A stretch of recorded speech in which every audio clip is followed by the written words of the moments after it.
Ya, juadah sarapan telah pun dibawakan bersama dengan rakan penyampai kita ni sebentar tadi. Bersama Nur Afifah ya sebentar tadi, jalan-jalan cari makan. Kita ni bila kita ni jalan-jalan cari makan ni? Dah dapat Rasanya bertugas. kalau hari Jumaat ni singkat ni lepas bertugas. Aha. Tapi Mungkin kalau selalunya banyak juadah untuk makan pagi ni di Tamu Kiang ke? Sehari Jumaat kan? betul sekali. Ada bermacam jenis kuih-kuihan. Itu kalau di Bandar Seri Begawan. Tapi saya percaya ada lagi di beberapa kawasan dan trend jom masa ni di mana kesempatan masyarakat kita ni yang ada perusahaan kecil khususnya dari segi penyediaan makanan tu Betul. ada perkhidmatan yang menyediakan untuk mereka ni menghantar barang makanan mereka tu dijual di kedai-kedai ataupun di supermarket. Jadi itu adalah antara inisiatif para peniaga kecil-kecilan kita ni ya. Betul. Dan okey, kita ni tinggalkan mengenai dengan perniagaan. Kita ni ada apa?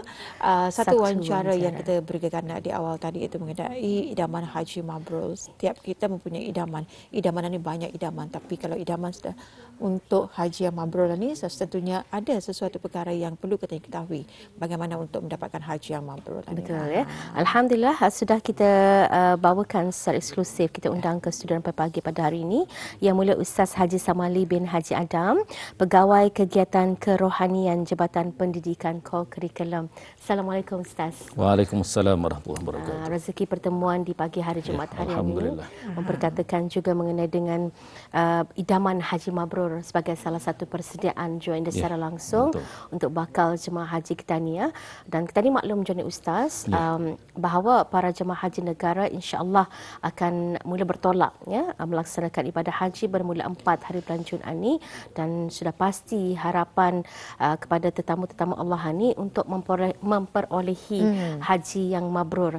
Dan mungkin juga sebagai mukadimah kita ni pada pagi ini Ustazah dapat menerangkan kenapa haji mabrur itu menjadi satu matlamat dalam pelaksanaan haji ini. Silakan Ustaz. Terima kasih.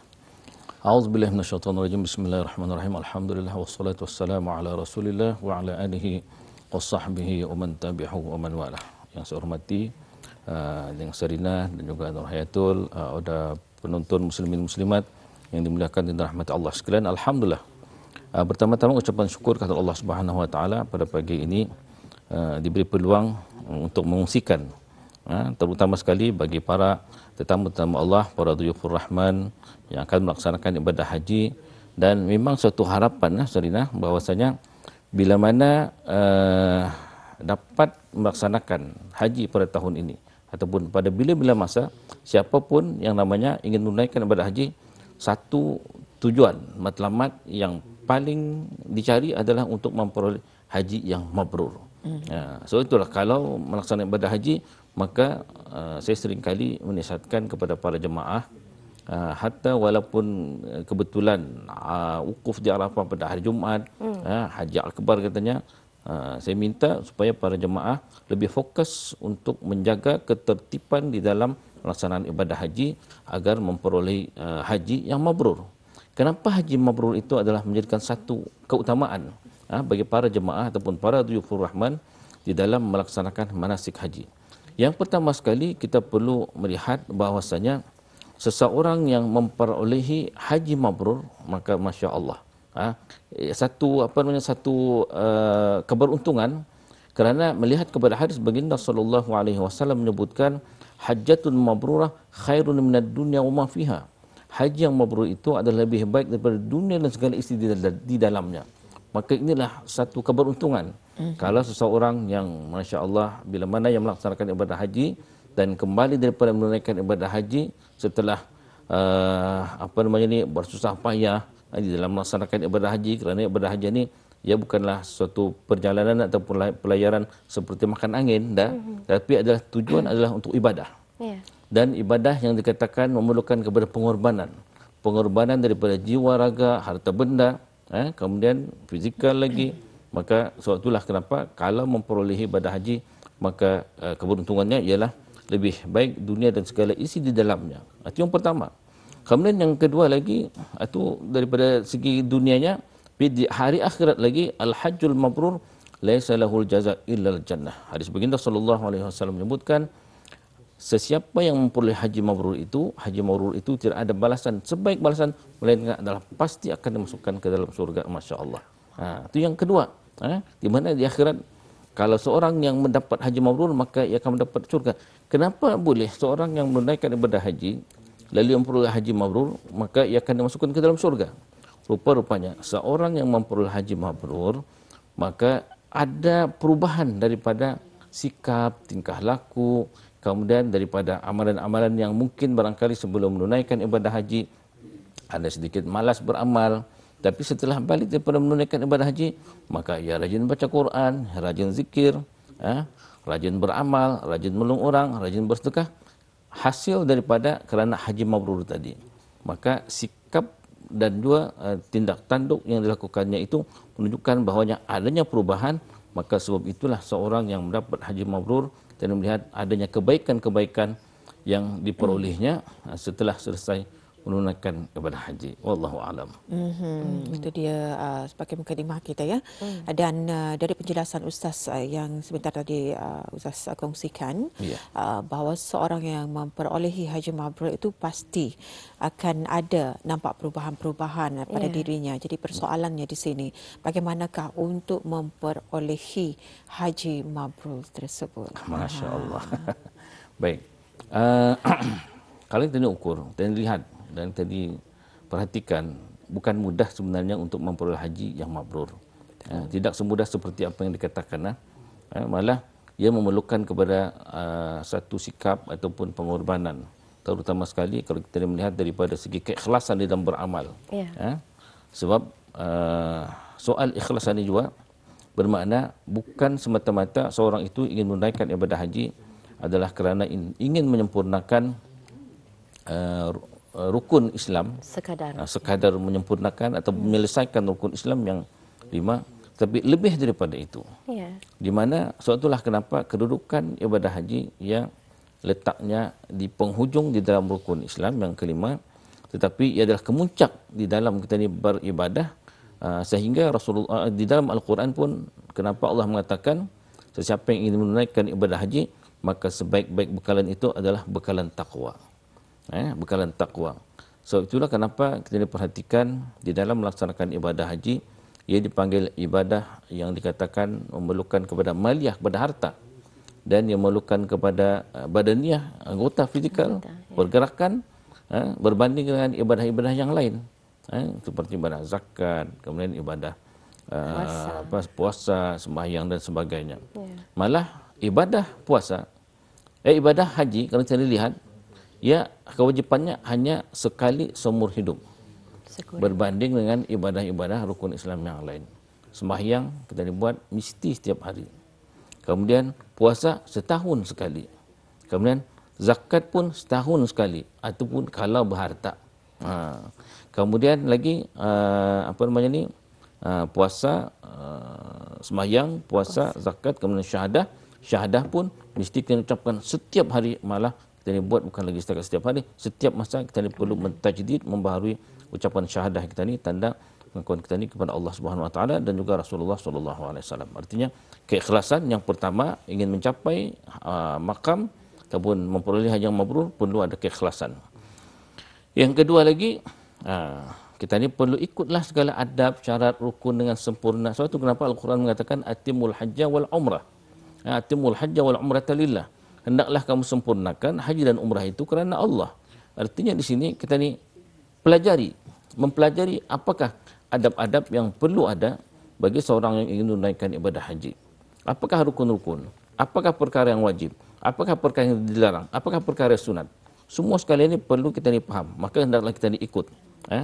Kemudian lagi yang ketiga, daripada segi rezeki, biarlah rezeki itu daripada sumber yang halal. Innallaha thayyibun la yaqbalu illa thayyiba. Allah itu baik dan tidak akan mengambil, tidak akan menerima perkara yang tidak baik. Semua yang Allah ambil, yang terima adalah yang baik-baik. Maka itulah daripada segi rezeki ataupun dari segi pembayaran package-nya, kemudian tempat tinggal, kemudian perbelanjaan yang kita ditinggalkan juga untuk ahli keluarga, semua adalah bersumber daripada yang halal. Kemudian seterusnya, jangan lupa kita banyakkan bermohon kepada Allah Subhanahu Wa Taala agar memperolehi ibadah haji, haji yang mabrur.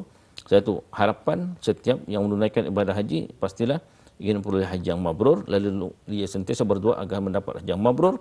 malah minta doakan lagi kepada orang lain supaya dapat haji yang mabrur, di samping bermuamalah dengan sesiapa sahaja yang ada di sekelilingnya dengan muamalah yang baik. Dan yang paling penting lagi, kita diperhatikan firman Allah Subhanahu wa taala, faman farada fihinnal hajja fala rafatha wala fusuqa wala jidala fil hajj.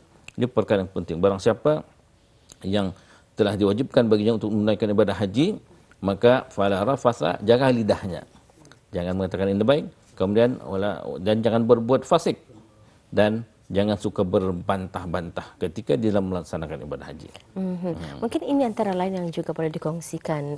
Kita difahamkan juga Yang Mulia Ustaz merupakan salah seorang guru pembimbing kursus haji kepada bakal jemaah haji negara kita ni. Alhamdulillah. Mungkin Ustaz boleh berkongsi antara perkara-perkara yang perlu dijaga oleh jemaah haji kita ni pada tahun ini sepanjang dorang itu melakukan ibadah haji di Tanah Haram nanti. Baik, alhamdulillah. Terima kasih Sarina.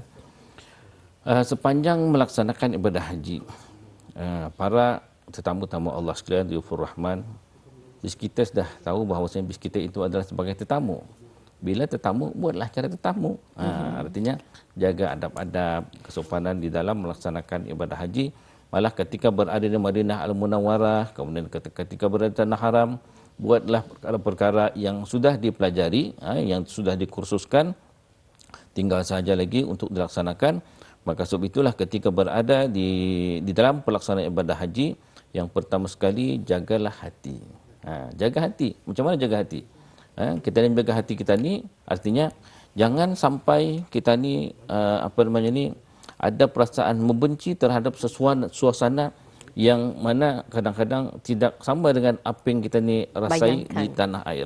Daripada sisi keselesaan, tempat tinggal contoh, makan minum, selalu makan minum berjaga, tapi tiba-tiba kena sediakan makanan yang masin-masin ataupun yang manis-manis. Kemudian daripada segi kepadatan jemaah, maka satu keselesaan hati kadang-kadang kita ni macam indah merasa selesa, sehingga kadang-kadang menyebabkan timbul perasaan malas ingin ke masjid contohnya. Maka inilah perkara yang perlu kita dijaga, hati kita ni sendiri. Jangan sampai ada perasaan macam melihat kepada jemaah-jemaah yang luar yang tidak sama dengan kedudukan kita ni.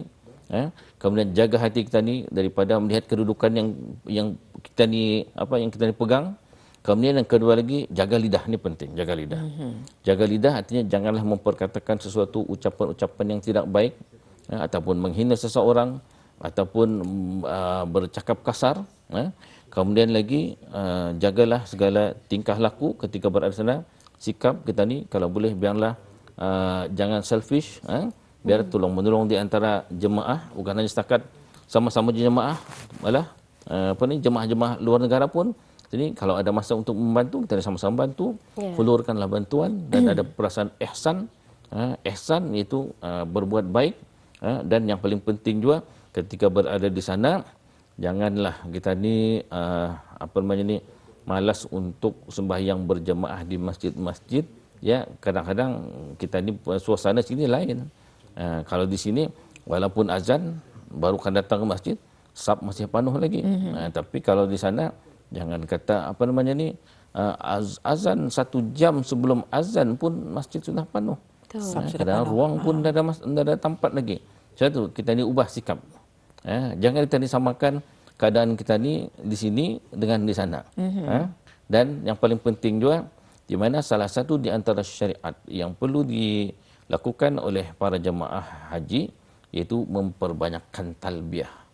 Bila setelah memakai kain ihram, maka satu perkara yang disunatkan, walaupun yang sunat, tetapi ia adalah merupakan satu syiar yang perlu kita ni ucapkan sepanjang memakai kain ihram itu. Yang ucap talbiyah labbaik Allahumma labbaik. Jangan hanya setakat untuk berehat-rehat saja. Bukannya masa kita ni untuk berehat di sana. Tapi masa kita ni biarlah dipenuhi dengan amal ibadah, dengan zikir dan sebagainya. Jadi dalam arti kata yang lain, kalau sudah ketanikan ke tanah suci itu seperti yang Ustaz katakan, jaga hati, jaga lidah dan segala-galanya dijaga. Apa yang perlu kita ni lakukan di sini macam nyorang supaya manalah tahu seseorang tu mempunyai panas baran, nyorang sikit-sikit marah, itu ini. Jadi kita ni kan menunaikan ibadah haji untuk mengelak semua itu berlaku. Adakah antara doa-doanya, apakah yang perlu kita lakukan supaya hati kita itu menjadi tenang? Macam mana tu Ustaz? Alhamdulillah. Satu persoalan yang baik. Sebenarnya saya lebih suka kalau orang yang panas baran ia melaksanakan ibadah di sana. Supaya ia dapat melihat kedudukan marahnya itu. Sebab marah ni ia adalah satu sikap yang mana kadang-kadang ia boleh diubati, boleh diubah. Tetapi ia perlu ada kemahuan. Masalahnya kalau tidak ada kemahuan, satu bila di sana memanglah ada sikap yang rasa tidak puas hati, maka menimbulkan perasaan marah, dan bila mana ia menyadari bahawasanya hakikatnya di sana itu adalah sebagai tetamu Allah, kemudian ia ingin mendapat kemuliaan di sisi Allah dan ia mau mendapat haji yang mabrur, maka ia punya persepsi pemahaman supaya sifat-sifat yang indah baik itu cuba dielakkannya. Ia cuba menahan, mengontrol kawalan marah. Kemudian di samping itu juga, itulah kenapa kita ni bila berada di sana banyakkanlah berdoa.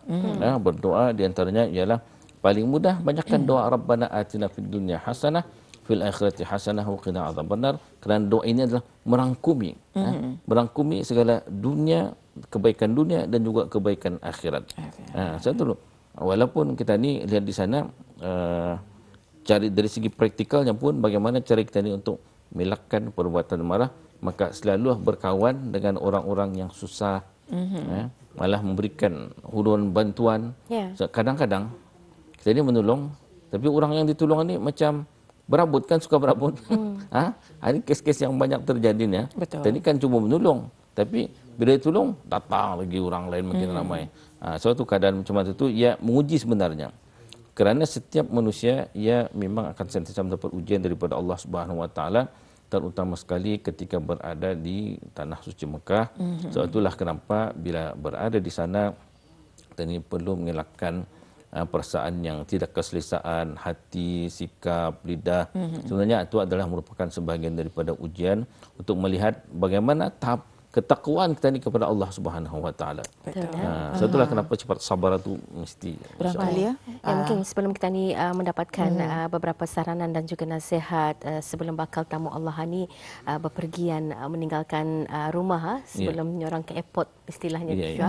Dalam hal ini saya dapat simpulkan juga secara ringkas, kalau kita ni memahami konteks rukun Islam itu sendiri, kenapa ianya disimpan pada perkara yang kelima seperti yang Ustaz nyatakan tadi, naik haji ke Mekah bagi yang mampu. Perkataan mampu itu sendiri sebenarnya cukup holistik, orang cukup besar, cukup universal untuk kita ni pecahkan. Mampu bukan saja dari segi materialnya, umpamanya pembayaran kos ke sana, tetapi mampu menjaga hati itu sendiri, mampu fizikal kita ni dengan keadaan kesihatan. Itu sudah orang tadi boleh fikirkan sedari awal, bukan atas tujuan lain, tetapi mampu benar-benar beribadah untuk mendapatkan haji yang mabrur. Dan di sini menjaga hati itu kerana betul seperti yang Ustaz nyatakan, kerana hati anita yang akan mengarahkan pemikiran dan tindakan kita ni sama ada baik ataupun sebaliknya mampu menjaga hati kita ni. Mungkin dalam terakhir kita ni bersama di Ropai Pagi, nasihat daripada Ustaz antara adab ataupun apa gaya tertib yang sewajarnya dilakukan oleh jemaah haji sebelum dorang ni dan juga keluarga meninggalkan rumah. Baik, alhamdulillah. Baik, mungkin para tetamu-tetamu Allah sudah membuat persiapan, packing barang sudah semua sekali. Jadi sebelum meninggalkan rumah, sebaiknya jangan lupa untuk melakukan yang pertama sekali sembahyang sunat safar. Sembahyang sunat safar. Ia adalah sebahagian daripada cara kita ni, sebab hubungan kita ni dengan Allah ia tidak akan putus sampai bila-bila masa. Hatta untuk bermusafir pun digalakkan untuk bermunajat kepada Allah. Artinya dalam keadaan sudah bersedia untuk berjalan, maka digalakkan untuk sembahyang sunat safar, apatah lagi di dalam doa safar ada menyebutkan Allahumma antas sahibu fis safar, ya Allah engkau adalah sahabat di dalam perjalanan. Bukan calang-calang punya sahabat, tetapi Allah sendirilah yang akan memantau perjalanan kita ni. Itu yang pertama, sembahyang sunat safar. Kemudian jangan lupa bagi yang ada ibu bapa, minta restu ibu bapa. Kalau tidak ada apa-apa, maka ahli keluarga, dan selalu berwasiat, berpesan sebelum keluar daripada rumah, berpesan-pesan ataupun memberi nasihat dan sebagainya. Kemudian di samping itu juga berkumpul dengan ahli keluarga sebelum keluar rumah. Dan menurut kata ulama lagi, disunatkan juga sebelum bertolak keluar rumah dipanggil seorang untuk mengazankan. Ini pun perkara yang baik, perkara yang baik diazankan sebelum keluar daripada rumah. Dan orang yang ingin menunaikan haji itu juga digalakkan untuk membaca satu ayat, iaitu a'udzubillahi minasyaitonir rajim, innalladzi farada 'alaikal qur'ana laradduka ila ma'ad. Surah Al-Qasas ada menyebutkan bacaan ini adalah semata-mata untuk insya-Allah bila mana ia keluar rumah dan dibacanya, mengharapkan supaya ia akan balik semula ke rumahnya semula, ataupun balik ke tanah air. Sebab itu digalakkan untuk membaca doa ini. Di samping ketika keluar rumah jangan lupa membaca bismillahirrahmanirrahim. Bacaan yang biasa kita ni keluar rumah membaca bismillahirrahmanirrahim, Allah wala haula wala quwata illa billah. Kerana sesiapa yang membaca ucapan tawakal ini, nescaya syaitan akan mengeluh. Katanya, tidak ada peluang bagiku untuk menyesatkan hamba ini, katanya. Sebab kita ini sentiasa berpegang kepada Allah Subhanahu wa taala. Betul lagi tempoh perjalanan adalah begitu lama, dan doa-doa yang digalakkan keluar rumah, Allahumma inni a'udzubika an adilla au udal, dan seterusnya. Kemudian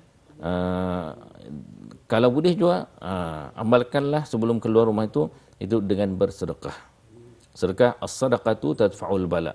Sedekah itu adalah menolak bala, dan banyak cerita-cerita mengisahkan bagaimana seorang yang di dalam perjalanan maka ia akan selamat walaupun ada perkara-perkara yang tidak diingini berlaku, tapi terselamat rupa-rupanya kerana sedekahnya tadi.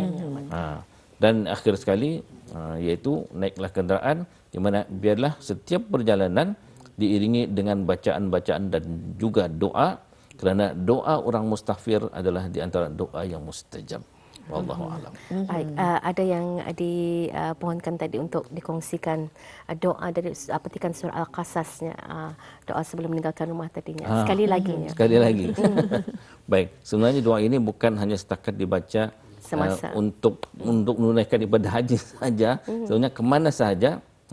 Malah ada ulama lagi mengatakan kalau boleh ayat ini ditulis dan ditinggalkan di atas pintu. Ditinggalkan atas pintu, iaitu a'udzubillahi minasyaitonir rajim, innalladzi farada 'alaikal qur'ana laradduka ila ma'ad. Surah Al-Qasas, saya lupa ayatnya. Cuma mungkin ayat antara 86 ke 88 lah, kalau ini silap lah. Saya terlupa mencatat dia punya surah. Tapi itulah ayatnya, insya-Allah boleh diamalkan. Insya-Allah. Terima kasih Yang Mulia Ustaz ya. Ilmu yang cukup berguna, manfaatnya bukan hanya kepada bakal jemaah haji yang mungkin menyaksikan kita ni, tapi juga kepada kami sendiri. Assalamualaikum. Waalaikumsalam warahmatullahi wabarakatuh. Alhamdulillah.